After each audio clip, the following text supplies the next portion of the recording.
Hello everyone. तो पिछली videos में हमने जावा के बेसिक्स को कवर कर लिया है और जावा के ऑब्जेक्ट ओरिएंटेड प्रोग्रामिंग को कवर कर लिया है। तो मैं जावा को उस तरीके से यहाँ पे कवर कर रहा हूँ ताकि आपको एंड्रॉइड में कोई दिक्कत ना आए, ताकि आपका लगभग एंड्रॉइड का सारा काम हो जाए।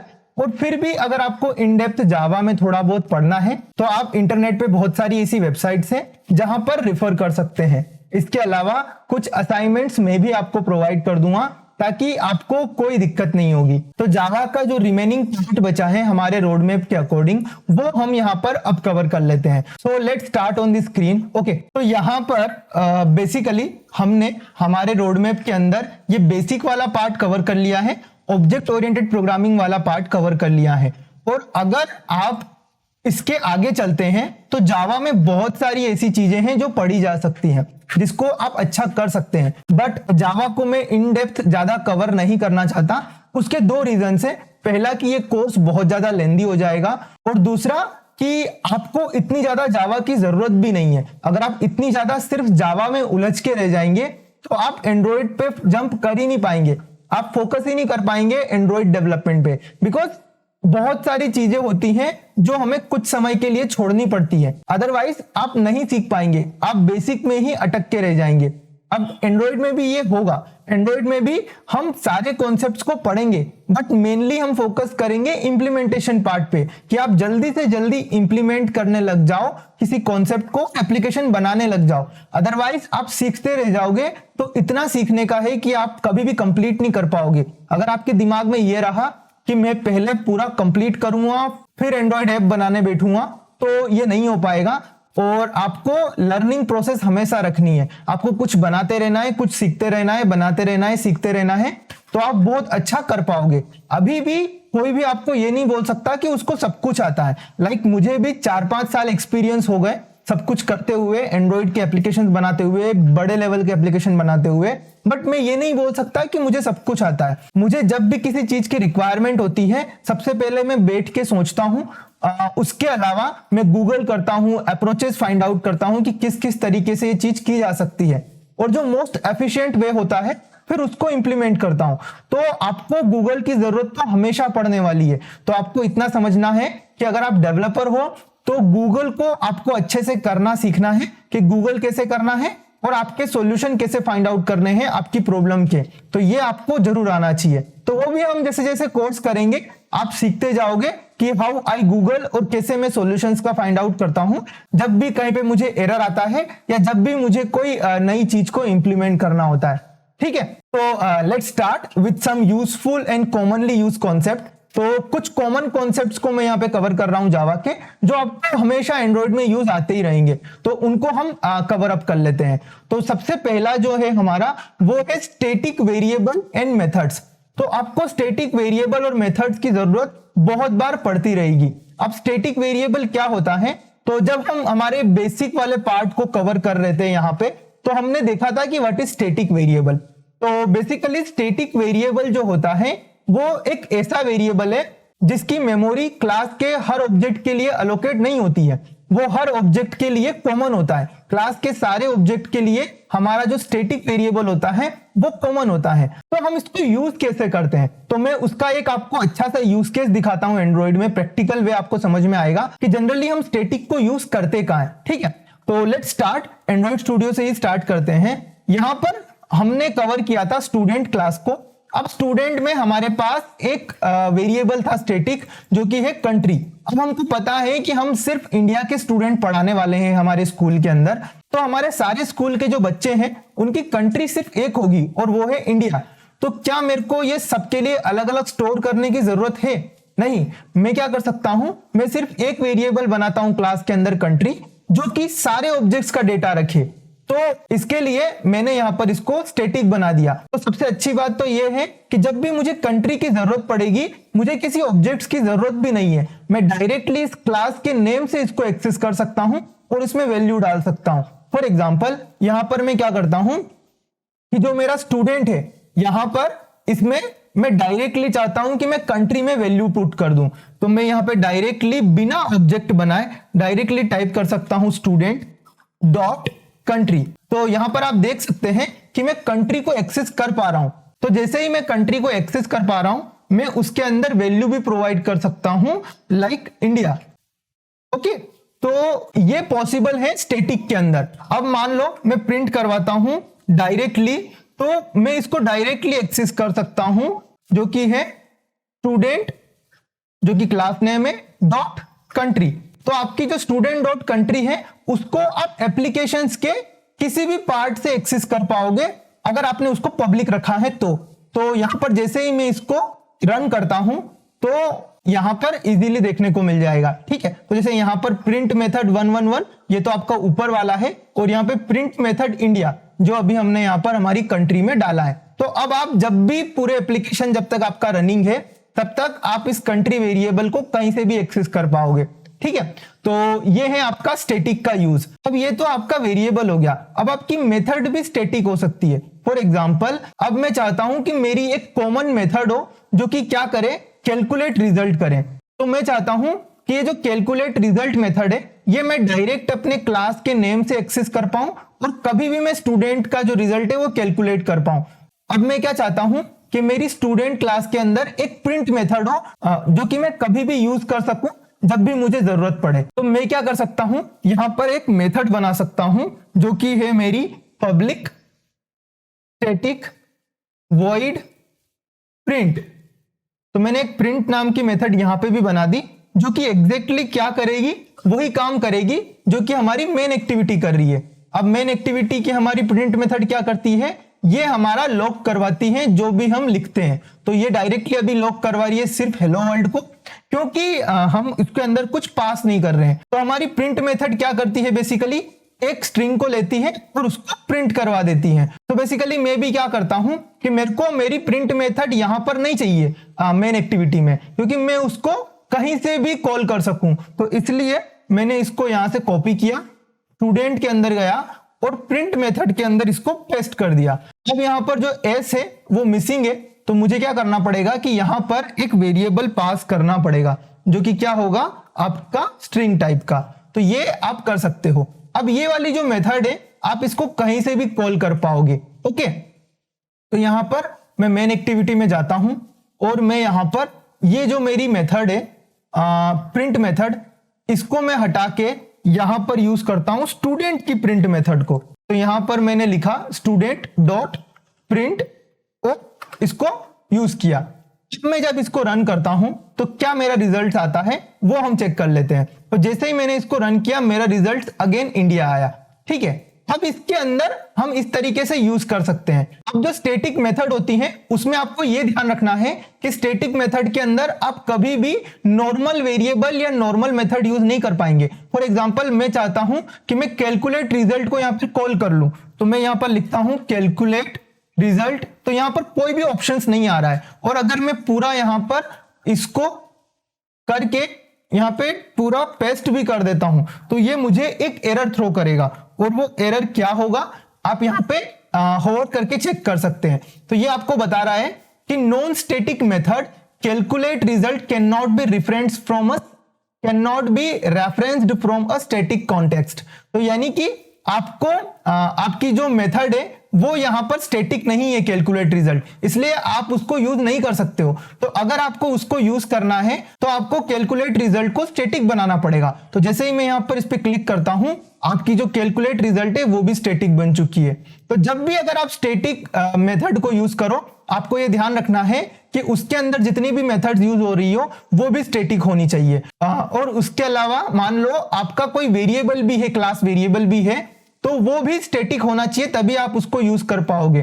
फॉर एग्जांपल, अभी यहां पर अगर मेरा जो रोल नंबर है वो स्टैटिक नहीं है तो मैं यहां पर जब टाइप करने की कोशिश करूंगा रोल नंबर तो मैं उसको नहीं कर पाऊंगा, क्योंकि उसमें मुझे सेम यही एरर आएगा कि उसको स्टैटिक बनाइए। बट अगर मैं इसमें कंट्री यूज करना चाहता हूं, फॉर एग्जाम्पल मैंने कंट्री इक्वल टू एस कर दिया, तो इसमें कोई इश्यू नहीं होगा, because country is a static variable जिसको मैं यहां पर यूज कर सकता हूं। तो यहां पर आपको समझ में आया होगा कि व्हाट इज स्टैटिक और हम उसको यूज कब करते हैं। अब मैं अगर आपको एंड्रॉइड में इसका बहुत अच्छा यूज केस बताऊं तो बेसिकली क्या होता है, बहुत बार हमें एक क्लास की जरूरत पड़ती है जो कि एक कांस्टेंट नाम की क्लास है। फॉर एग्जांपल मैंने उसका नाम रख दिया एप कांस्टेंट। ये क्लास क्या करेगी, बेसिकली मेरे जितने भी कांस्टेंट है एप्लीकेशन के उसको रखेगी। अब मेरा रिक्वायरमेंट क्या है कि मुझे इसका कोई वो नहीं बनाना ऑब्जेक्ट, मुझे डायरेक्टली इसको यूज करना है कहीं से भी। अब मेरा रिक्वायरमेंट क्या है कि इसके अंदर जो भी वेरिएबल हो मुझे कांस्टेंट स्टोर करने हैं जो कि मैं कहीं से भी यूज कर सकूं। फॉर एग्जांपल मुझे बार बार इस टैग वेरिएबल की जरूरत पड़ रही है जब भी मैं अपना logd यूज करना चाहता हूं, तो मैं क्या कर सकता हूं, इस टैग की जो वैल्यू है उसको मैं एप कॉन्स्टेंट्स में रख सकता हूं।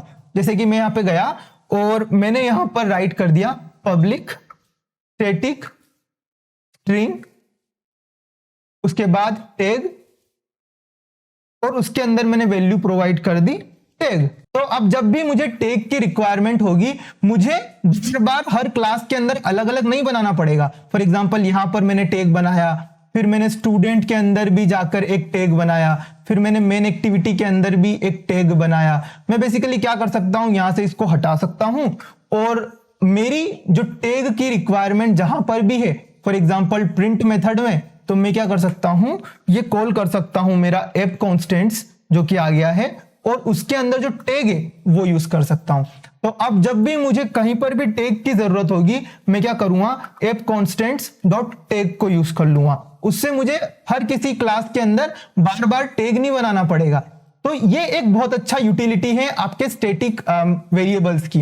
अब हम क्या कर सकते हैं, फॉर एग्जांपल मुझे एप कॉन्स्टेंट्स के अंदर एक फंक्शन भी चाहिए जो बार बार मैं यूज कर सकूं कहीं पर भी। तो जो फंक्शन मैंने स्टूडेंट के अंदर रखा था अभी प्रिंट, वो सेम टू सेम हम क्या कर सकते हैं, हमारे एप कॉन्स्टेंट में डाल सकते हैं, ताकि स्टूडेंट तो सिर्फ भी एक स्पेसिफिक यूज केस हो गया है जो कि आपको कभी कभी रिक्वायरमेंट होगी, बट आपका एप कांस्टेंट यानी कि आपके ये एप्लीकेशन के कांस्टेंट है और आप इनको कभी भी यूज कर सकते हो। तो मैं यहां पर ये वेरिएबल इसमें नहीं है तो ये यहां पर हटा देता हूं, लोकल स्ट्रिंग भी यहां पे हटा देता हूं, और डायरेक्टली जो भी मुझे पास होता है वो मैं क्या करता हूं, यहां पर प्रिंट करवा देता हूं। ठीक है, तो इस तरीके से आप इसका यूज कर सकते हैं स्टैटिक मेथड और स्टैटिक वेरिएबल का।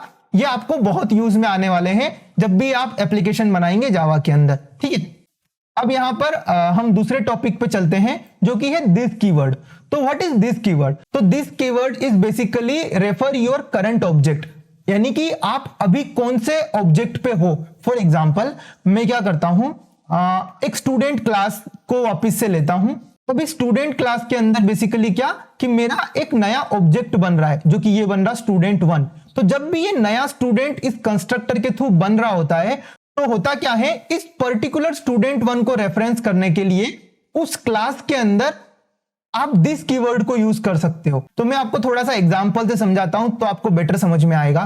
फॉर एग्जांपल मैं यहां पे स्टूडेंट के अंदर जाता हूं और यहां पर जाकर मैं क्या करता हूं, एक कंस्ट्रक्टर बनाता हूं। तो ये वाला जो कंस्ट्रक्टर है ही सही जो कि डिफॉल्ट है, मैं एक पैरामीटराइज कंस्ट्रक्टर भी बनाता हूं जिसके अंदर मैं उसका रोल नंबर ले लेता हूं। तो मैं यहां पर क्या करता हूं, जनरेट पे क्लिक करता हूं, कंस्ट्रक्टर पे क्लिक करता हूं, तो यहां पर मुझे रोल नंबर का ऑप्शन आ गया। तो मैंने रोल नंबर यहां पर क्लिक कर दिया। अब यहां पर जैसे ही आपने एक कंस्ट्रक्टर बनाया, आपके लिए एक कंस्ट्रक्टर बन गया जो कि दिस यूज कर रहा है।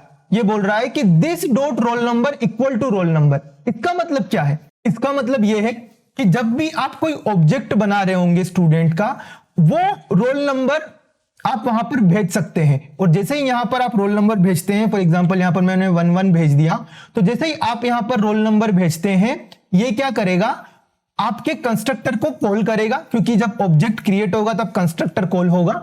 और उस कंस्ट्रक्टर के अंदर क्या पता चलेगा कि जो रोल नंबर आपको वहां से पास हुआ है वो रोल नंबर मेरे करंट ऑब्जेक्ट का रोल नंबर बन जाए। तो दिस को आप इतना समझ लीजिए कि ये आपके करंट ऑब्जेक्ट को रेफर करता है। किसी भी क्लास के अंदर आपके करंट ऑब्जेक्ट के जो वेरिएबल हैं उनको रेफर करता है। ठीक है, तो अब हम दूसरे कॉन्सेप्ट पे चलते हैं जो कि आपको यूज आने वाला है, वो है आपका एब्स्ट्रैक्ट क्लास। तो एब्स्ट्रैक्ट क्लास को हमने पिछली वीडियो में अच्छे से कवर किया था कि एब्स्ट्रैक्ट क्लास का मतलब होता है कि उसके अंदर हम इंप्लीमेंटेशन को हाइड करना चाहते हैं, सिर्फ मेथड का नाम लिखना चाहते हैं। बहुत बार हमें जरूरत पड़ती है कि हमको सिर्फ मेथड का नाम लिखना होता है एक जगह पर, ताकि हम बाद में रेफर कर सके कि इस वाली क्लास के अंदर सिर्फ मेथड का नाम लिखा हुआ है कि इस वाली क्लास में किस किस चीज की जरूरत है। तो वहां पर हम एब्स्ट्रैक्ट क्लास को यूज करते हैं, टेंस को यूज नहीं कर सकते। वो हमने पिछले वीडियो में कवर किया था कि हम कभी भी डायरेक्टली दो क्लास को एक्सटेंड नहीं करवा सकते। फॉर एग्जांपल मेरी जो स्टूडेंट क्लास है वो सिर्फ एक क्लास को एक्सटेंड करवा सकती है जो कि है स्टूडेंट टास्क। अब अगर मैं चाहूं कि इसके अंदर मैं ह्यूमन क्लास को भी एक्सटेंड करवा लूं तो ये मुझे एरर देने लग जाएगा कि you can not extend, class can not extend multiple classes, आप दो क्लासेस को एक्सटेंड नहीं करवा सकते, तो ये आपको एरर मिल जाएगा, ठीक है। बट फॉर एग्जांपल आपने कोई एब्स्ट्रैक्ट क्लास बना दी बट आप दो एब्स्ट्रैक्ट क्लास को यूज कर ही नहीं पा रहे हो स्टूडेंट में। फॉर एग्जांपल मेरी ह्यूमन और स्टूडेंट टास्क दोनों अगर एब्स्ट्रैक्ट क्लास होती और उसके अंदर सिर्फ मेथड के नाम लिखे होते और मेरे को उनको स्टूडेंट में इंप्लीमेंट करना होता तो मैं इसको कभी यूज कर ही नहीं पाता, क्योंकि ये तो हमारे पास फीचर अवेलेबल ही नहीं है। तो फिर एक नया कॉन्सेप्ट निकल के आया, वो है हमारा इंटरफेसेस का। तो एब्स्ट्रैक्ट क्लास आपको क्लियर हो चुकी है पिछली वीडियो से, तो हम इसको ज्यादा अभी डिस्कस नहीं करते हैं। इसका वही मेन यूज केस है और मैंने यहां पर इसलिए लिखा है क्योंकि मेरे को यहां पर आप इंटरफेसेस को समझाना है। तो इंटरफेस इज बेसिकली क्या है, वो एब्स्ट्रैक्ट क्लास की जो ये प्रॉब्लम है इसको रिजोल्व करता है। तो interface is just like abstract class, but ये एक अलग कॉन्सेप्ट है। इसके अंदर बेसिकली क्या होता है कि फंक्शंस का इंप्लीमेंटेशन नहीं होता है। आपको क्या करना होता है, सिर्फ फंक्शन के नाम लिखने होते हैं और जब भी आपको उस टाइप की प्रॉपर्टी आपकी क्लास में चाहिए होती है आप उसको इंप्लीमेंट कर लेते हैं। फॉर एग्जांपल यहां पर आपको अगर स्टूडेंट टास्क चाहिए है तो आप क्या करते हैं, इसको एक्सटेंड करते हैं। क्यों? क्योंकि ये क्लास है। बट अगर यहां पर एक स्टूडेंट टास्क जो है वो एक इंटरफेस होगा तो आप इसको इंप्लीमेंट करवाएंगे। ये हम यहाँ पे प्रैक्टिकली करके देखते हैं। तो फॉर एग्जांपल मेरे को ये प्रॉब्लम आ गई कि मैं दो को एक्सटेंड नहीं करवा पा रहा हूं, तो मैंने क्या किया कि अभी एक्सटेंड तो सिर्फ ह्यूमन को करवा लिया क्योंकि मुझे ह्यूमन चाहिए, तो मैंने ह्यूमन को एक्सटेंड करवा लिया। अब बट मुझे स्टूडेंट टास्क की भी फंक्शनैलिटी परफॉर्म करनी है क्योंकि यहां पर मैं अटेंडेंस मेथड को ओवरराइड नहीं कर पा रहा हूं। तो अभी तो मैं इसको यहां से हटा देता हूं, तो मैंने इसको हटा दिया और मैं क्या कर सकता हूं, मैं जा सकता हूं अपने स्टूडेंट टास्क क्लास में और इस एब्स्ट्रैक्ट क्लास की जगह इंटरफेस बना देता हूं। तो यहां पर मैं एब्स्ट्रैक्ट क्लास की जगह इंटरफेस बना देता हूं। तो मैं इंटरफेस के अंदर क्या कर सकता हूं, सिर्फ हमारी जो मेथड है उनके सिर्फ नाम लिख सकता हूं और उसको फिर मैं इंप्लीमेंट करवा सकता हूं अपनी क्लास के अंदर, ठीक है। तो मैं यहां से ये हटा देता हूं और इसको हम सिर्फ मेथड्स के लिए जनरली यूज करते हैं। तो यहां पर मैंने अटेंडेंस मेथड को सिर्फ नाम दे दिया, मैंने उसका कोई भी इंप्लीमेंटेशन नहीं किया क्योंकि मैं चाहता हूं कि स्टूडेंट के जो भी टास्क हो वो मेरी स्टूडेंट क्लास ही इंप्लीमेंट करे। बट यहां पर मैंने इसलिए रखा है इंटरफेस के अंदर क्योंकि मैं यहां पर पूरा एक वो चाहता हूं डेटा कि मुझे पता चल जाए कि इस इंटरफेसेस में कौन कौन सी मेथड्स अवेलेबल हैं, ठीक है। तो मैं क्या करता हूं, स्टूडेंट के अंदर जाता हूं और जाके यहां पर इंप्लीमेंट करता हूं स्टूडेंट टास्क को। तो ये मैंने इंप्लीमेंट किया। अब जैसे ही आप इसको इंप्लीमेंट करोगे आपको यहां पर एक एरर आएगा और वो एरर है कि इंप्लीमेंट मेथड्स। तो जैसे ही मैं इंप्लीमेंट मेथड पे क्लिक करूंगा मेरे को एक मेथड दिखेगी अटेंडेंस, उसको मुझे इंप्लीमेंट करना होगा। तो मैंने उसको इंप्लीमेंट कर लिया। अब ये यहां पर ओवरराइड हो गया है। अब मुझे अगर पता करना है कि ये कौन सी इंटरफेस से इंप्लीमेंट हुआ है तो मैं यहां पर इस एरो को क्लिक कर सकता हूं, ये मेरे को इंटरफेस तक ले जाएगा। तो यहां पर ये आपको एरो दिखा रहा है कि ये इंटरफेस इस मेथड को रखता है और इस मेथड को अगर मुझे देखना है कि इसका इंप्लीमेंटेशन क्या है तो मैं डायरेक्टली इस एरो पे क्लिक कर सकता हूं और यहां पे इसका इंप्लीमेंटेशन देख सकता हूं। तो आप ये सोच रहे होंगे कि हम डायरेक्टली अटेंडेंस को यहीं पर रख लेते, हम क्यों बना रहे हैं ये इंटरफेस और क्यों कर रहे हैं ये सारी चीजें। बट ये अभी बहुत छोटा प्रोजेक्ट है जिसके अंदर हम कुछ भी नहीं कर रहे हैं। जब हम रियल वर्ल्ड एक बड़ा एप्लीकेशन बनाएंगे जिसके अंदर हजारों क्लासेस होगी, जिसके अंदर हजारों चीजें होंगी, तो आप कभी भी याद नहीं कर पाएंगे कि मेरी कौन सी क्लास के अंदर कितने मेथड्स हैं और मैंने क्या क्या कर रखा है। तो आपको उनको ढूंढना भी मुश्किल हो जाएगा, तो आप कभी भी अच्छे से कोड नहीं कर पाओगे। तो तब आप इंटरफेसेस को यूज करते हो जिसके अंदर सिर्फ आप क्लासेस के नाम लिखते हो और जब भी किसी क्लास को उस टाइप के मेथड की रिक्वायरमेंट्स होती है हम डायरेक्टली इंप्लीमेंट करते हैं और उसके इंप्लीमेंटेशन को राइट करते हैं। इसके आगे और भी यूज केस है, ये आपके कोड को लूजली कपल्ड बनाता है, बट इस सब चीजों के बारे में हम आगे डिस्कस करेंगे। अभी के लिए हमको ये चीजें समझनी है कि हमारा जो इंटरफेस है उसके अंदर हम मेथड्स का इंप्लीमेंटेशन प्रोवाइड नहीं करते हैं हम डायरेक्टली उसका नेम लिखते हैं और जहां पर भी हमें यूज करना होता है वहां पर हम क्या करते हैं, उसको इंप्लीमेंट करवा लेते हैं। बट यहां पर एक ट्विस्ट है कि जावा 8 के बाद आप यहां पर इसकी बॉडी भी लिख सकते हैं। तो जावा 8 के पहले क्या होता था कि आप सिर्फ यहां पर इसका नाम लिखते थे फंक्शन का और उसको इंप्लीमेंट करवाते थे। बट अब क्या कर सकते हैं, आप इस टाइप से भी बना सकते हैं कि आपने सिर्फ फंक्शन का नेम लिखा और आप यहां पर इसकी बॉडी भी दे सकते हैं। तो बहुत बार हमें रिक्वायरमेंट होती है कि कुछ लाइन ऑफ कोड का फंक्शन है तो उसकी बॉडी हम वहीं पर दे दें, तो वो हम यूज कर सकते हैं इंटरफेस के अंदर अब जावा 8 के बाद। तो अगर हम वो करना चाहें तो फॉर एग्जांपल अटेंडेंस के अंदर मैं यहां पर एक बॉडी दे देता हूं। तो अब जैसे ही मैंने इसको बॉडी देने की कोशिश करी, इसने मेरे को एक एरर दिखा दिया। तो ये एरर क्यों दिखाया, मैं आपको यहां पे बोल रहा हूं कि आप बॉडी बना सकते हो। बॉडी बनाने के लिए आपको एक कीवर्ड यूज करना होगा जो कि आपको एंड्रॉइड स्टूडियो खुद सजेस्ट कर देगा कि आपको, अगर इसको एंड्रॉइड स्टूडियो ने खुद सजेस्ट कर दिया कि interface abstract method can not have body, कि आपका जो इंटरफेस के अब्स्ट्रैक्ट मेथड्स हैं वो बॉडी नहीं बना सकती, यानी कि इंटरफेस के अंदर जितनी भी मेथड्स होती हैं वो अब्स्ट्रैक्ट होती हैं, उनका इंप्लीमेंटेशन नहीं किया जा सकता। अगर आपको करना है तो आपको उसको डिफॉल्ट बनाना पड़ेगा। तो मैं जैसे ही इसको डिफॉल्ट बनाता हूं, यहां पर मेरी जो मेथड है अटेंडेंस वो डिफॉल्ट बन गई और जैसे ये डिफॉल्ट बनी अब मैं इसके अंदर मेथड लिख सकता हूं और मैं चाहता हूं कि जब भी मेरा अटेंडेंस कॉल हो मैं यहां पर एक प्रिंट मेथड डाल दूं। तो ये यहां पर क्या करती हो, ये यहां पर लिखती हो अटेंडेंस मेथड कॉल, ठीक है। तो ये चाहता हूं मैं कि जब भी मैं इस इंटरफेस की अटेंडेंस मेथड को कॉल करूं तो हमेशा मेरे पास ये तो आए ही सही कि अटेंडेंस मेथड कॉल्ड, ओके। तो मैं यहां पर जैसे ही इसके इंप्लीमेंटेशन पे जाता हूं मेरे को यहां पर कुछ भी नहीं दिखा। अब मैं चाहता हूं कि इसके अंदर भी मैं कुछ राइट कर दूं कि attendance method called in student task, ठीक है। तो जिससे कि आपको आइडिया लगेगा कि ये कहां कहां पे कॉल हुई है। एफ डॉट प्रिंट और यहां पे मैं लिख देता हूं attendance method called in student, क्योंकि मेरी जो मेथड है अभी ये स्टूडेंट क्लास के अंदर है, ठीक है। तो मैं ये चेक करना चाहता हूं कि अटेंडेंस मेथड जो है वो स्टूडेंट के लिए कॉल हुई है। अब अगर मैं अटेंडेंस मेथड को यूज करना चाहता हूं तो मैं क्या करता हूं, मेरा जो मेन एक्टिविटी के अंदर जो फंक्शन है स्टूडेंट 1, इसके थ्रू मैं अटेंडेंस मेथड को कॉल करवा सकता हूं। तो मैं यहां पर लिखता हूं directly student 1 dot set student 1 dot attendance. तो जैसे ही मैंने स्टूडेंट 1 डॉट अटेंडेंस को कॉल किया और जैसे ही इसको रन किया आपको यहां पे पता चलेगा कि इसका रिजल्ट क्या आता है। तो इसका रिजल्ट यहां पर आता है attendance method called in student, ठीक है।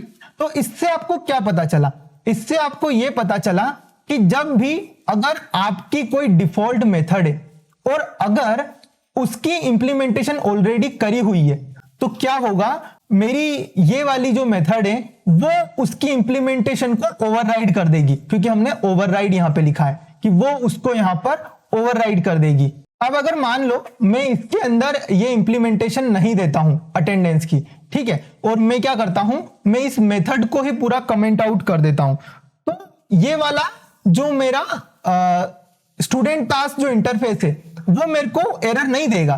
क्यों नहीं देगा कि ये जो मेथड है अटेंडेंस ये अब्स्ट्रैक्ट नहीं है, ये जो मेथड है ये डिफॉल्ट है और अगर मैं इसका इंप्लीमेंटेशन प्रोवाइड नहीं भी करता हूं तो मुझे कोई प्रॉब्लम नहीं आएगी और जब अगर मैं इसको रन करता हूं तब भी मुझे कोई प्रॉब्लम नहीं आएगी, क्योंकि ये मेरी जो इंटरफेस वाली मेथड है उसको कॉल कर देगा और यहां पे लिखा हुआ आ जाएगा अटेंडेंस मेथड कॉल्ड, यानी कि अटेंडेंस मेथड कॉल्ड हुई पर स्टूडेंट वाली कॉल नहीं हुई, ये इंटरफेस वाली कॉल हुई है।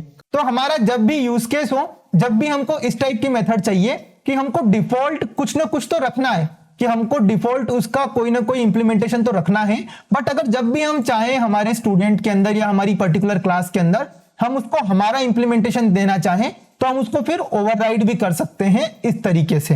तो ये भी आपको बहुत बार यूज में आएगी जब अगर आप इस टाइप की फंक्शनैलिटी चाहेंगे आपके एप्लीकेशन में। तो ठीक है, हमने अच्छा खासा डिस्कशन कर लिया अबाउट इंटरफेस। इंटरफेस के अंदर आप इतना ही समझ जाते हैं तो आपका काम हो जाएगा। और लगभग मैंने सारी चीजें इंटरफेस के बारे में यहाँ पर कवर कर ली है, तो आपका और कोई इशू अब नहीं आएगा। ठीक है, तो let's start with another topic, और वो है हमारा ट्राई कैच स्टेटमेंट। तो यहाँ पर मैं वही टॉपिक्स कवर कर रहा हूं जो कि बहुत यूजफुल होंगे while doing Android development. Okay, तो यहाँ पर हम नेक्स्ट टॉपिक को कवर करते हैं which is try catch statement. Okay, तो what is try catch statement? तो बेसिकली क्या होता है, कई बार हमने हमारा ऐप रन किया और उसके अंदर बेसिकली कोई रन टाइम एरर आ गया, तो उसकी वजह से क्या होता है, आपका एप्लीकेशन वहीं पे क्रैश हो जाएगा और बंद हो जाएगा।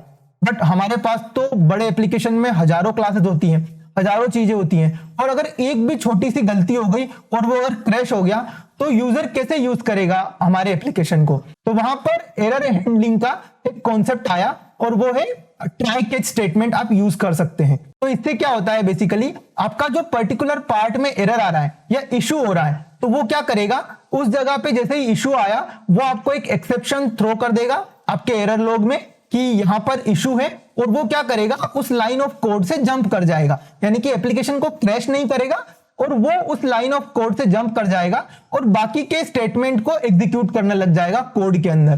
तो हम इस प्रैक्टिकल तरीके से समझते हैं। ठीक है, ट्राई करते हैं। तो यहां पर मैंने एंड्रॉइड स्टूडियो ओपन किया, तो मैं क्या करता हूं, यहां पर मेरी जो एप कांस्टेंट की मेथड है उसके अंदर एक स्टैटिक मेथड बनाता हूं और उसके अंदर कुछ चीजें राइट करता हूं। तो बेसिकली फॉर एग्जांपल मेरे को एक रिक्वायरमेंट आई कि मुझे क्या करना है, मुझे 100 के अंदर किसी चीज का डिवाइड करना है और उसका सॉल्यूशन चाहिए। तो मैं यहाँ पे क्या करता हूं, एक फंक्शन बना लेता हूं लाइक पब्लिक स्टैटिक वॉइड, और मैं स्टैटिक क्यों बना रहा हूं, ताकि मैं इसको कहीं से भी यूज कर सकूं मेरे एप्लीकेशन के अंदर। ओके, तो मैंने फंक्शन का नाम लिखा डिवाइड बाय। मैं चाहता हूं कि जो भी मैं इस फंक्शन के अंदर पास करूं वो जाके क्या करे, 100 को डिवाइड करे और उसका सॉल्यूशन मुझे प्रोवाइड करे और उसका सॉल्यूशन प्रिंट करे। ठीक है, तो मैंने यहां पे क्या किया, यहां पर एक इंट वेरिएबल लिख दिया जो कि है मेरा नंबर।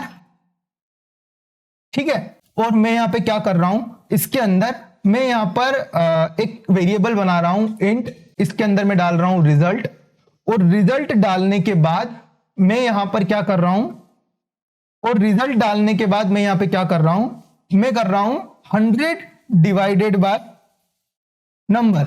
जो भी नंबर मैंने अपनी डिवाइड बाय मेथड में भेजा है उसको मैं यूज कर रहा हूं, और मैं क्या कर रहा हूं, 100 को उस नंबर से डिवाइड कर रहा हूं। तो मुझे जो भी रिजल्ट मिलेगा मैं चाहता हूं कि उसको मैं प्रिंट करवा दूं। अब यहां पर प्रिंट मेथड मेरी ऐप कांस्टेंट में ही है, तो मैं प्रिंट को डायरेक्टली कॉल कर सकता हूं, और मैं क्या कर रहा हूं, स्ट्रिंग डॉट वैल्यू ऑफ यहां पर पास कर देता हूं रिजल्ट। तो ये जब भी मैंने किया तो मैं यहां पर इसको अब यूज करके दिखाता हूं आपको, और दिखाता हूं कि हमको एग्जैक्टली प्रॉब्लम है क्या। तो मैं क्या करता हूं, यहां सबसे पहले हेलो वर्ल्ड से भी पहले मैं क्या करता हूं, यहां पर मेरी मेथड कॉल कर लेता हूं app constant dot divide by, और यहां पर मैं करता हूं 2 से डिवाइड बाय, और मेरा आंसर क्या आना चाहिए इस केस में 50, क्योंकि मैं 100 को डिवाइड कर रहा हूं 2 से। तो जैसे ही मैंने इसको रन किया, ये मेरा जो आएगा रिजल्ट वो क्या आया, वो आया 50, जो कि करेक्ट है। बट हुआ क्या, अगर मैं इस मेथड के अंदर पास कर देता हूं 0, अब मैं इसको रन करके दिखाता हूं कि क्या इशू आता है। तो मैं यहां पर ये टैग भी हटा देता हूं, ठीक है, और यहां पर इसको डिबग कर देता हूं, और यहां पर मैं इसको लेता हूं इमुलेटर को, और जैसे ही इसको मैं रन करता हूं ये मेरा क्रैश हो चुका है, डेमो ऐप कीप स्टॉपिंग, क्योंकि ये क्रैश हो गया है।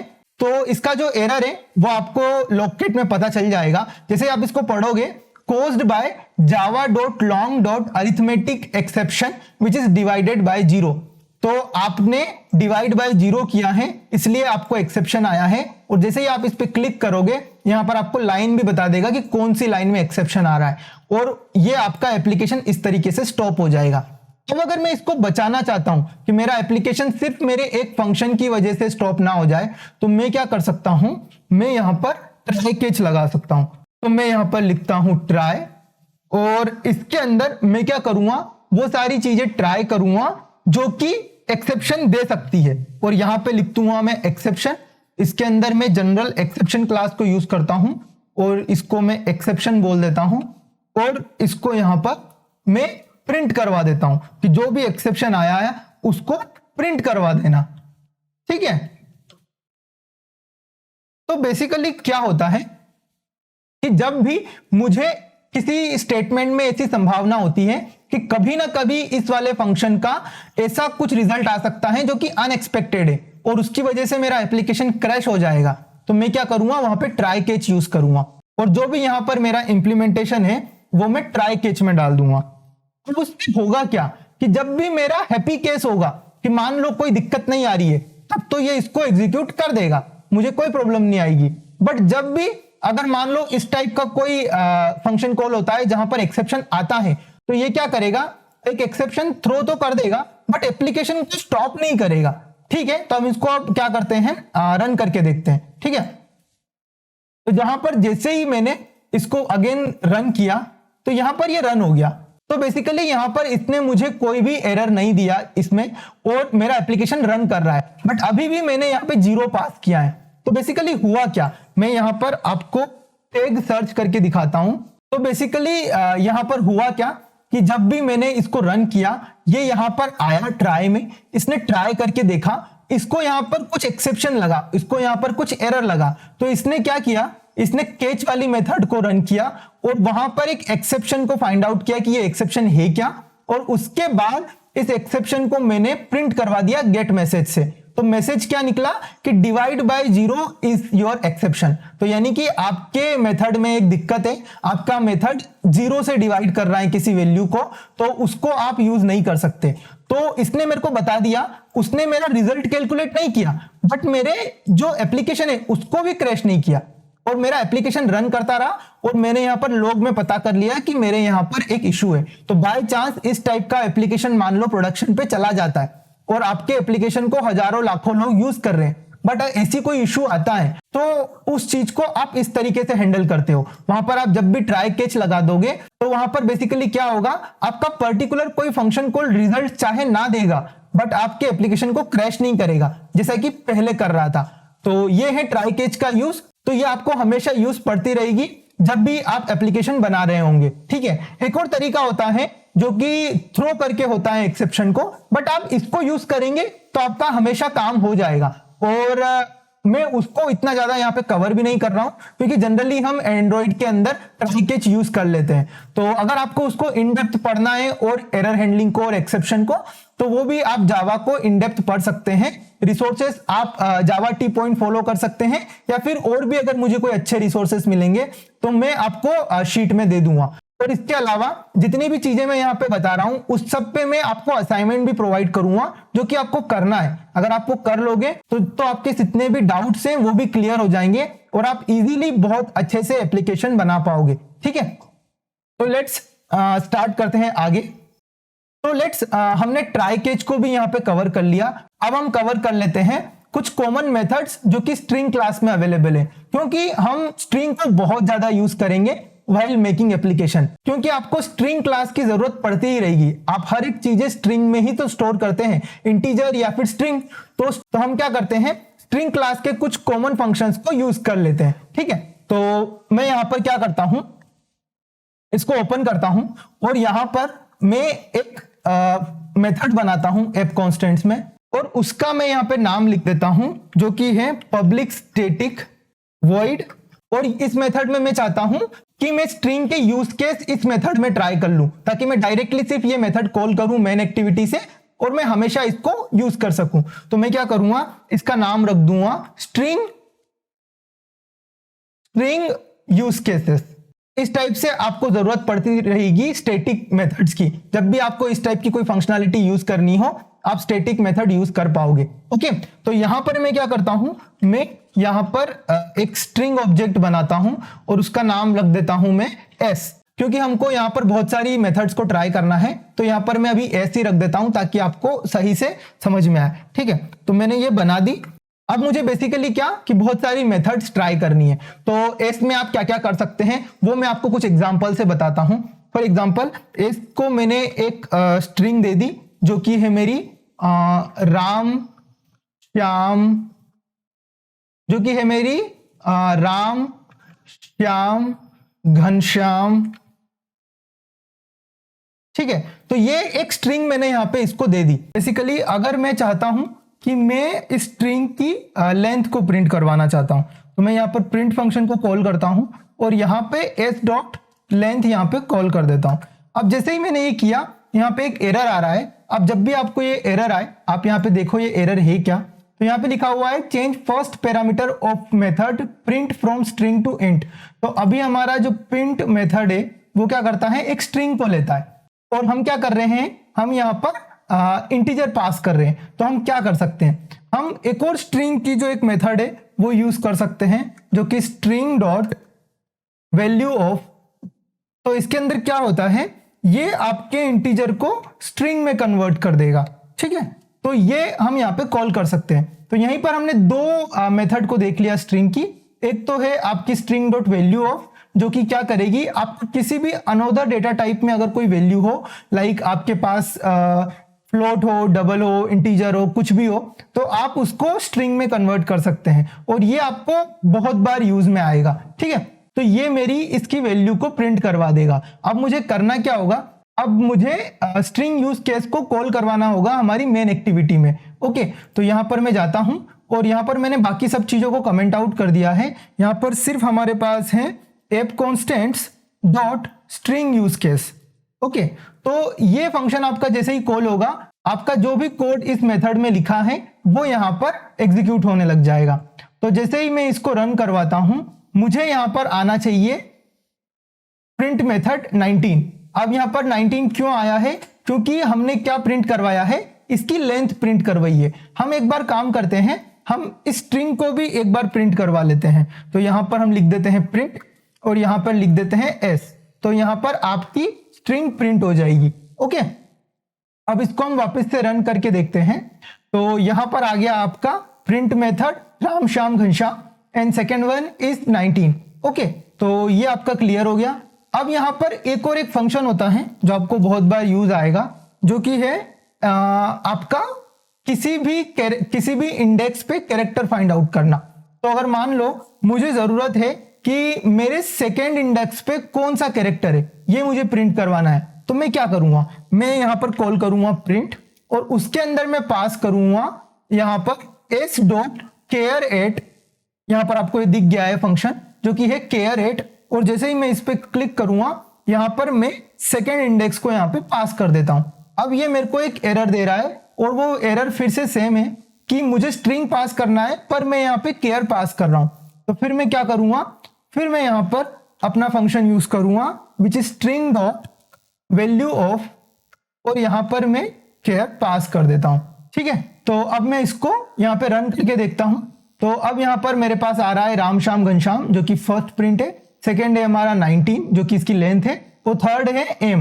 एम क्यों आ रहा है, क्योंकि मैंने सेकेंड इंडेक्स का कैरेक्टर प्रिंट करवाया है, विच इज 0 पे हमारा आर है, फर्स्ट इंडेक्स पे ए है और सेकेंड इंडेक्स पे एम है। तो ये आप यूज कर सकते हैं। अब मैं चाहता हूं कि मेरी पूरी जो स्ट्रिंग है उसको मुझे अपर केस में चाहिए, तो मैं क्या कर सकता हूं, मैं यहां पे प्रिंट कर सकता हूं s dot to upper case. Okay, तो यहां पर मैं अपर केस में इसको प्रिंट करवा सकता हूं। तो अब जैसे मैं इसको रन करूंगा तो यहां पर आएगा राम श्याम घनश्याम इन अपर केस।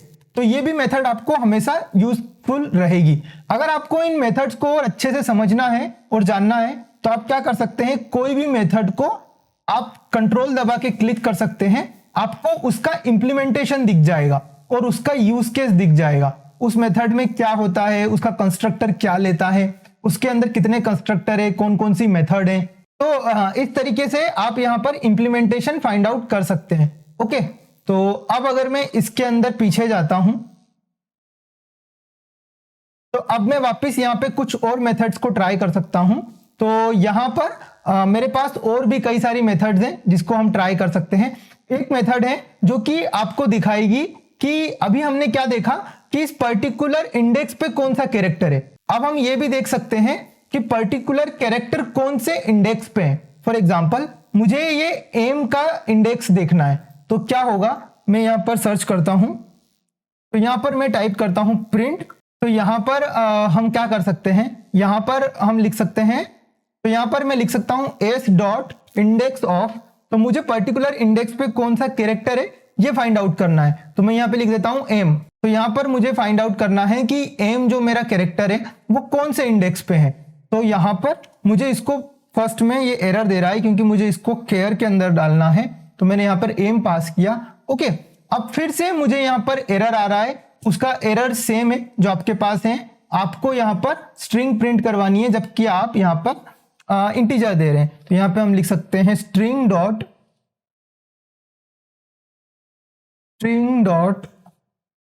वैल्यू ऑफ, और यहां पर आप इसको पास कर सकते हैं।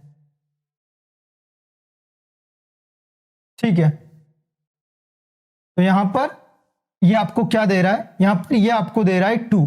तो आपका एम उसको कौन से इंडेक्स पे मिला, ये फर्स्ट में स्टार्ट करेगा चेक करना। जैसे ही इसको फर्स्ट अकरेंस मिल जाएगा आपके कैरेक्टर का, वो उसका इंडेक्स आपको पास कर देगा। तो ये मेथड भी आपको कभी यूज आ सकती है। फॉर एग्जांपल एक इसके अंदर और मेथड होती है, वो होती है कंटेंस मेथड। तो कंटेंस मेथड बेसिकली क्या है, वो ये चेक करने के लिए यूज होती है कि ये वाली पर्टिकुलर स्ट्रिंग इसके अंदर है कि नहीं। मैं आपको एग्जांपल से बताता हूं, जैसे कि s डॉट कंटेंस, और मैं यहां पे पास कर देता हूं लाइक श्याम। मैं चेक करना चाहता हूं कि मेरी इस पूरी स्ट्रिंग के अंदर श्याम है या नहीं। तो ये क्या करेगा, मुझे यहां पर इसकी वैल्यू बता देगा। अब यहां पर क्या है, फिर से यही इशू आ रहा है क्योंकि ये एक बुलियन रिटर्न करता है। तो मैं क्या कर सकता हूं, यहां पर स्ट्रिंग डॉट वैल्यू ऑफ, और यहां पर ये पास कर सकता हूं। ठीक है, तो अब मुझे ये बता देगा कि ये पर्टिकुलर जो स्ट्रिंग है वो इसके अंदर है या नहीं। तो यहां पर ट्रू आ रहा है क्योंकि ये इसके अंदर अवेलेबल है। अगर मैं यहां पर श्याम की जगह और कुछ लिख देता हूं तो यहां पर आ जाएगा फॉल्स। जैसे कि मैं यहां पर कंट्रोल वी करता हूं, तो यहां पर मैं श्याम की जगह इसमें वाई को हटा देता हूं, और फिर इसको मैं यहां पर अगर करता हूं तो ये आ जाता है फॉल्स, क्योंकि SHAM कोई इसके अंदर प्रेजेंट नहीं है। ठीक है, इसके अलावा इसकी कुछ और यूजफुल मेथड मैं आपको बता देता हूं। लाइक सबस्ट्रिंग एक मेथड होती है। हमको अगर फॉर एग्जांपल हमको कोई पर्टिकुलर सबस्ट्रिंग फाइंड आउट करना है, लाइक यहां से 0th इंडेक्स टू लेकर 3rd इंडेक्स तक, तो हम कैसे करेंगे। तो हम क्या कर सकते हैं, प्रिंट कॉल करेंगे और यहां पर लिखेंगे s डॉट, यहां पर लिखेंगे सब स्ट्रिंग, और सब स्ट्रिंग मैंने लिख दी। यहां पर मैंने बिगिन इंडेक्स दिया 0, यानी कि 0 से स्टार्ट करो, और मैं चाहता हूं 3rd इंडेक्स तक जाओ। अब यहां पर 3 जो इंडेक्स होगा वो इसमें इंक्लूडेड नहीं होगा। अब मैं इसको आपको रन करके दिखा देता हूं। तो यहां पर क्या है, बेसिकली यहां पर आ गया आपका राम, क्योंकि आपका ये स्टार्ट हुआ सबस्ट्रिंग कहां से, 0 से। इसने रन किया 1 तक, इसने रन किया 2 तक, और 3 को जो है इंक्लूड नहीं करेगा। ओके, तो यहां पर 0 1 2 और 3 पे आकर ये स्टॉप हो गया, तो इसने आपको दे दिया राम। तो इस तरीके से आप सब स्ट्रिंग फंक्शन को यूज कर सकते हो। उसी प्रकार से और भी फंक्शंस होते हैं, लाइक स्टार्ट्स विथ। लाइक मुझे पता करना है कि ये जो स्ट्रिंग है वो स्टार्ट हो रही है किसी पर्टिकुलर स्ट्रिंग से या नहीं। तो फॉर एग्जाम्पल मैं यहाँ पे लिख सकता हूं प्रिंट, और यहाँ पे लिख सकता हूं s डॉट स्टार्ट्स विथ, और यहां पर प्रीफिक्स दे देता हूं जो कि है मेरा RA। तो अगर मुझे पता करना है कि ये मेरी स्ट्रिंग RA से स्टार्ट हो रही है या नहीं, तो मैं क्या कर सकता हूं, तो मैं यहां पर इस तरीके से इस फंक्शन को यूज कर सकता हूं।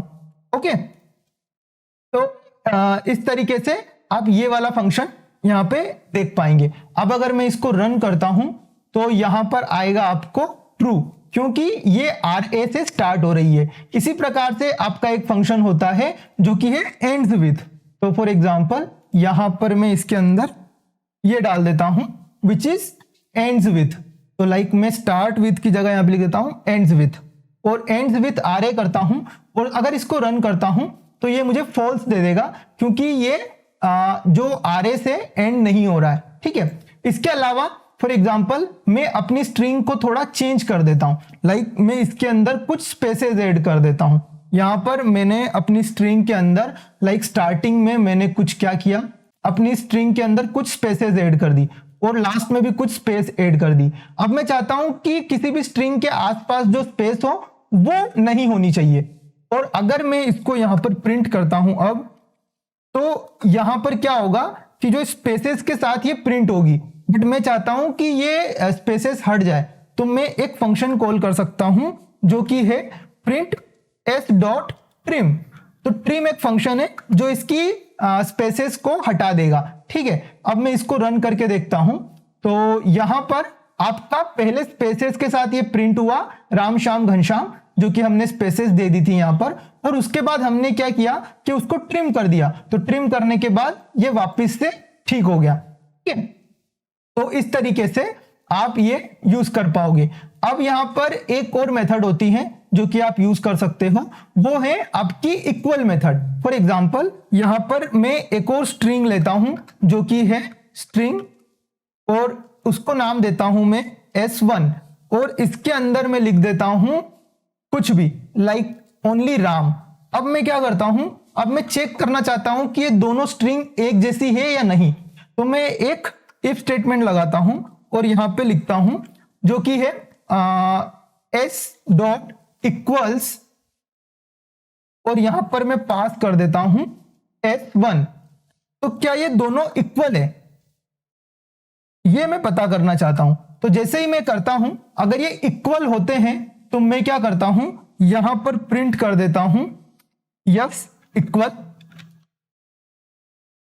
और अगर ये नहीं होते हैं तो मैं क्या कर देता हूं, यहां पर प्रिंट कर देता हूं कि नॉट इक्वल।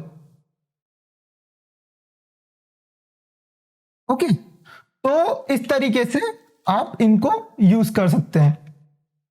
अब यहां पे जैसे ही मैं इसको रन करता हूं, अब यहां पर आपको एक वार्निंग भी दिखा रहा है, ये आपको बोल रहा है कि रिमूव इफ स्टेटमेंट, क्योंकि ये हमेशा फॉल्स होगा।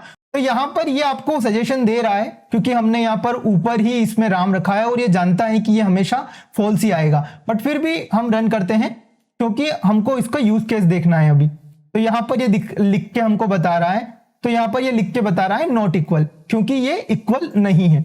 इसके बाद मान लो आपके पास कभी अलग अलग केसेस में कुछ चीजें हो। फॉर एग्जांपल टेस्ट के अंदर मैं वापस से क्या करता हूं, टेस्ट के अंदर मैं कुछ चेंज करता हूं और इसके अंदर मैं राम श्याम घनश्याम की जगह यहां पर सिर्फ पास कर देता हूं only Ram, but capital letter में। और अगर मैं इस वाले को फिर से रन करता हूं तब भी ये नॉट इक्वल आएगा, क्योंकि ये दोनों इक्वल नहीं है, तब भी यहां पे नॉट इक्वल आया।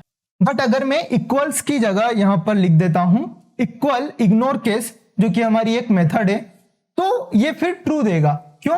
क्योंकि यहां पर ये दोनों को केस को मैच नहीं करेगा, दोनों के कैपिटल लेटर्स या स्मॉल लेटर्स उस पर ध्यान नहीं देगा, ये दोनों की वैल्यू पे ध्यान देगा। फॉर एग्जांपल जैसे ही मैं इसको रन करता हूं, ये दे रहा है यस इक्वल, कि आपकी s और s1 दोनों इक्वल है। ठीक है, तो एक ये फंक्शन हो गया। इसके अलावा अगर मैं स्ट्रिंग के और कोई से फंक्शन याद करूं जो आपको हमेशा यूज में आएंगे, तो वो हो सकते हैं आपका लाइक स्प्लिट। फॉर एग्जांपल मैं s के अंदर वापस से राम श्याम घनश्याम डाल देता हूं और मैं चाहता हूं कि मुझे एक एरे चाहिए जो कि राम श्याम घनश्याम को अलग अलग करके दे दे। फॉर एग्जांपल मैं यहां पर क्या करता हूं, मैं एक स्ट्रिंग टाइप की एरे बनाता हूं जो कि है मेरी स्ट्रिंग एरे। ओके, तो मैं एक काम करता हूं, स्ट्रिंग, इसकी मैं एक एरे बना देता हूं और जिसका नाम मैं रख देता हूं लाइक स्ट्रिंग एरे। अब मैं क्या चाहता हूं कि मैं इसके अंदर रख देता हूं s डॉट, तो मैं क्या चाहता हूं कि जितनी भी ब्लैंक स्पेसेस आती है उसके अकॉर्डिंग ये मेरी जो स्ट्रिंग है ये स्प्लिट हो जाए और ये राम श्याम घनश्याम मुझे अलग अलग स्ट्रिंग की तरह मिल जाए। तो मैं क्या कर सकता हूं, s डॉट स्प्लिट, और इसके अंदर मैं पास कर सकता हूं ये स्पेस। तो ये क्या करेगा कि मुझे प्रोवाइड कर देगा ये स्ट्रिंग एरे। अब मैं क्या कर सकता हूं, इस स्ट्रिंग एरे को प्रिंट करवा सकता हूं। तो मैं यहां पर एक फॉर लूप चला सकता हूं। फॉर यहां पे लिखता हूं मैं स्ट्रिंग, और तो स्ट्रिंग का मैं नाम रखता हूं स्ट्रिंग, स्ट्रिंग जो कि मेरी किसके अंदर है, स्ट्रिंग एरे के अंदर, और मैं इसको यहां पर प्रिंट करवा देता हूं। तो यहां पर मैं लिखता हूं प्रिंट और यहां पे लिख देता हूं मैं स्ट्रिंग। तो ये फंक्शन आपको समझ में आया होगा। बेसिकली ये बेसिक फॉर लूप से थोड़ा सा अलग है, बट ये जावा में आप यूज कर सकते हो इस तरीके से कि मुझे सारी स्ट्रिंग देखनी है इस स्ट्रिंग एरे के अंदर। ठीक है, तो इस तरीके से मैं इसको कॉल कर सकता हूं। अब मैं जैसे ही इसको प्रिंट करवाता हूं तो मुझे देखना है ये क्या रिजल्ट देता है। तो यहां पर इसने क्या किया, ये यहां पर आया, इसने एथ के अंदर देखा राम श्याम घनश्याम है, इसने क्या किया, इनको स्प्लिट किया ऑन द बेसिस ऑफ इनके ब्लैंक स्पेसेस। तो जैसे ही उसको स्पेस दिखी उसने उसको स्प्लिट कर दिया वहां से और आपको वो स्ट्रिंग प्रोवाइड कर दी एक स्ट्रिंग एरे के अंदर, और वो स्ट्रिंग एरे मैंने यहां पर प्रिंट करवा दी अलग अलग। तो यहां पर मेरा राम अलग आ गया, श्याम अलग आ गया और घनश्याम अलग आ गया।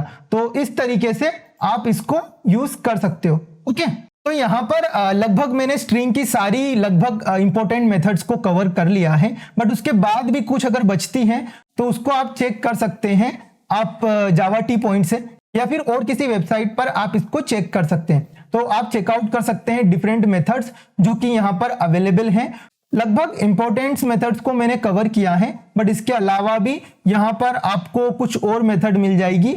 लाइक आपको यहाँ पे मिल जाएगी रिप्लेस की मेथड, जिसमें आप किसी ओल्ड स्ट्रिंग को रिप्लेस कर सकते हैं। एक आपको मिल जाएगी कॉन्केट करने की, जिसके अंदर आप दो स्ट्रिंग को जोड़ के एक स्ट्रिंग बना सकते हो। एक आपको मिल जाएगी इज एम्प्टी, जो आपको बताएगी कि आपकी स्ट्रिंग एम्प्टी है या नहीं। तो इस टाइप की सारी मेथड्स आपको यहां पर मिल जाएगी। तो लगभग सारी मेथड्स मैंने कवर कर ली है। उसके अलावा आपको और भी कोई यूज केस आता है तो आप गूगल करके चेकआउट कर सकते हैं कि स्ट्रिंग के अंदर हम ये पर्टिकुलर ऑपरेशन कैसे परफॉर्म करेंगे, तो आपको वहां से मिल जाएगा। तो ये वाला पार्ट भी हमने कवर कर लिया है, which is common methods of string class. तो इसके बाद हम जंप करते हैं एक्सिस मॉडिफायर्स पे। तो व्हाट इज एक्सिस मॉडिफायर? तो axis modifier is basically the keyword जो कि आपके क्लास के, आपके वेरिएबल्स के सामने लगे होते हैं। फॉर एग्जांपल, मैंने किसी वेरिएबल को प्राइवेट बना रखा है, जैसे कि मैंने स्टूडेंट के अंदर इस वेरिएबल को प्राइवेट बना रखा है, तो इसका क्या मतलब है। मैंने इस क्लास को अगर पब्लिक बना रखा है तो इसका क्या मतलब है। तो ये सारे जो कीवर्ड्स होते हैं, पब्लिक, प्राइवेट और प्रोटेक्टेड, डिफॉल्ट, ये सारे आपके एक्सिस मॉडिफायर्स होते हैं। तो जावा के अंदर हमारे पास 4 एक्सिस मॉडिफायर होते हैं। पहला है आपका प्राइवेट, दूसरा है आपका प्रोटेक्टेड, तीसरा है आपका पब्लिक, चौथा है आपका डिफॉल्ट।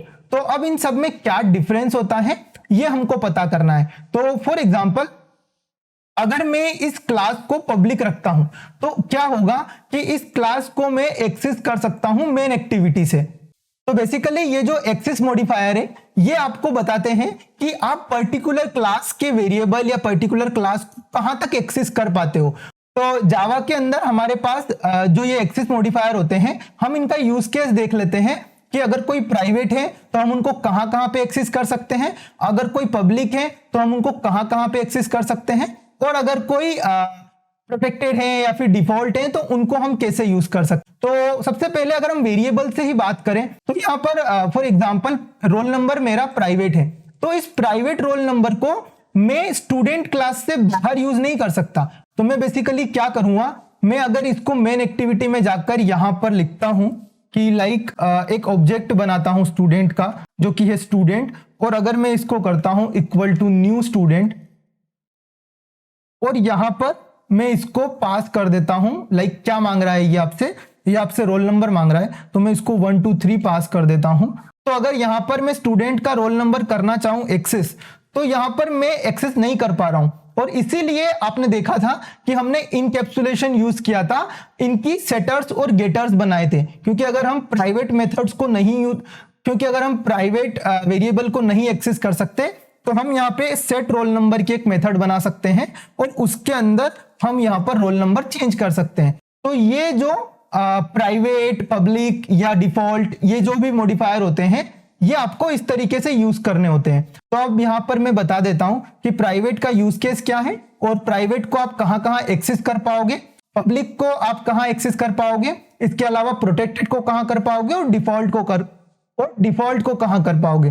तो मैं क्या करता हूं, तो मैं आपको ये यहां से बता देता हूं। तो यहां पर अच्छे से आपको समझा रखा है, तो ये मैं आपको बता देता हूं। तो ये जो टेबल है ये आपको समझना है। इस टेबल में आपका बता रखा है कि कौन से टाइप के जो एक्सेस मॉडिफायर को हम यूज करते हैं, और पर्टिकुलर मॉडिफायर के जो वेरिएबल्स हैं या मेथड्स हैं उनको आप कहां कहां पे एक्सेस कर पाओगे। तो अगर आप प्राइवेट यूज करते हो किसी वेरिएबल के लिए तो आप उसको उस क्लास के अंदर तो यूज कर पाओगे, क्योंकि हमने भी हमारी जो स्टूडेंट क्लास है उसके अंदर तो रोल नंबर को यूज कर रखा है और हम उसको कर भी सकते हैं। ठीक है, तो यहां पर हमको अगर रोल नंबर यूज करना है तो हम कर सकते हैं, जैसे हमने यहाँ पे लिख रखा है कि रिटर्न रोल नंबर, वो हम यूज कर पा रहे हैं, तो आप ये कर सकते हो। उसके अलावा अगर आपको विद इन पैकेज यूज करना है तो फिर आप नहीं कर सकते। फॉर एग्जाम्पल यहां पर जो मेरा रोल नंबर है वो इस पैकेज में है, com.example.demoapp, इस पैकेज में है, बट हम उस पैकेज की दूसरी क्लास जो है मेन एक्टिविटी, उसके अंदर उसको यूज नहीं कर पाए, तो हम उसको यूज नहीं कर सकते। इसके अलावा आउटसाइड पैकेज बाय सब क्लास ओनली, तो अगर इस पैकेज के बाहर कोई दूसरा पैकेज होता है यहां पर, और अगर उस दूसरे पैकेज में आपकी जो ये क्लास है अगर इसको कोई एक्सटेंड करता है, तब भी आप उसको यूज नहीं कर पाओगे प्राइवेट के अंदर। ठीक है, तो ये भी आपको ध्यान रखना होगा। और इसके अलावा अगर आउटसाइड जो पैकेज है, अपने पर्टिकुलर पैकेज के बाहर अगर कोई भी कहीं भी इसको यूज करता है आपके वेरिएबल को, तो नहीं कर पाएगा। तो ये हमने ऑलरेडी चेक कर लिया है स्टूडेंट क्लास के अंदर रोल नंबर के साथ। तो अगर हम डिफॉल्ट की बात करें तो डिफॉल्ट को हम क्या कर सकते हैं, हम विद इन क्लास एक्सेस कर सकते हैं, हम विद इन पैकेज एक्सेस कर सकते हैं, और उसके अलावा अगर बाहर दूसरे पैकेज में अगर हमारी कोई सब क्लास है उस पर्टिकुलर क्लास की, तो उसके अंदर एक्सेस नहीं कर सकते हैं अगर हम डिफॉल्ट रखते हैं तो। और अगर हम किसी भी वेरिएबल को अगर कोई एक्सेस मॉडिफायर नहीं देते हैं तो वो बाय डिफॉल्ट उसको डिफॉल्ट समझता है। फॉर एग्जांपल अगर मैं यहाँ पर इस जो वेरिएबल है लाइक कोई सा भी वेरिएबल है, ये जो वेरिएबल है इनको मैंने यहाँ पर एक्सेस मॉडिफायर नहीं दे रखा है, तो ये उसको डिफॉल्ट समझेगा। इस इंट को, इस स्क्वायर को, इस सी को, इस सबको, इस फ्लोट को, ये सबको क्या समझेगा, डिफॉल्ट समझेगा। ठीक है, इसके अलावा आउटसाइड पैकेज भी अगर आप डिफॉल्ट को यूज नहीं कर पाओगे। और अगर हम प्रोटेक्टेड की बात करें तो आप विद इन क्लास उस वेरिएबल्स को यूज कर पाओगे, उन मेथड्स को यूज कर पाओगे। और अगर हम विद इन पैकेज की बात करें तो आप प्रोटेक्टेड को यूज कर पाओगे। अगर हम बात करें आउटसाइड पैकेज, तो आउटसाइड पैकेज वो भी अगर आपके इस पर्टिकुलर क्लास की सब क्लास है, यानी कि उसने आपकी इस क्लास को एक्सटेंड कर रखा है, तो आप यूज कर पाओगे इस प्रोटेक्टेड के अंदर। और अगर मान लो आउटसाइड पैकेज है और सब क्लास भी नहीं है आपकी पर्टिकुलर क्लास की, तो फिर आप उसको एक्सेस नहीं कर पाओगे। लास्ट वाला आता है हमारा पब्लिक, जिसके अंदर आप किसी भी केस में आपके वेरिएबल को एक्सेस कर पाओगे। यानी कि अगर आपने किसी भी वेरिएबल को अगर पब्लिक बना दिया तो आप उसको विद इन क्लास भी एक्सेस कर पाओगे, विद इन पैकेज भी एक्सेस कर पाओगे, आउटसाइड पैकेज भी एक्सेस कर पाओगे, चाहे वो आपकी सब क्लास है या नहीं। तो ये हो गया आपका एक्सेस मॉडिफायर। इन एक्सेस मॉडिफायर को ज्यादा आपको रटने की जरूरत नहीं है, आपको जब भी इतना समझ में आना चाहिए कि आपको मैक्सिमम टाइम तो पब्लिक की जरूरत पड़ेगी या फिर प्रोटेक्टेड की, तो आप यहां पर देख सकते हैं, आपको ज्यादा इनमें इश्यू नहीं आएगा। आप बस एक बार इनको ध्यान में रख लेंगे तो आपको याद हो जाएगा। तो ये एक्सेस मॉडिफायर आपको यूजफुल रहेंगे अगर आप जावा को अच्छे से यूज करना चाहते हैं। तो आप यही वाली टेबल जो है वो रेफर कीजिए, आप उसको यहां से रेफर कर सकते हैं इस वेबसाइट से। ओके, तो ये हो गया हमारा लाइक एक्सेस मॉडिफायर। तो लगभग जितने भी कॉमनली यूज्ड कॉन्सेप्ट थे जावा के, वो मैंने इस वाले पार्ट में कवर कर दिए हैं। ठीक है, तो जो नेक्स्ट वाला पार्ट है हमारा जावा कलेक्शन का, वो हम नेक्स्ट वीडियो में कवर अप करते हैं। तो मिलते हैं नेक्स्ट वीडियो में, तब तक के लिए गुड बाय।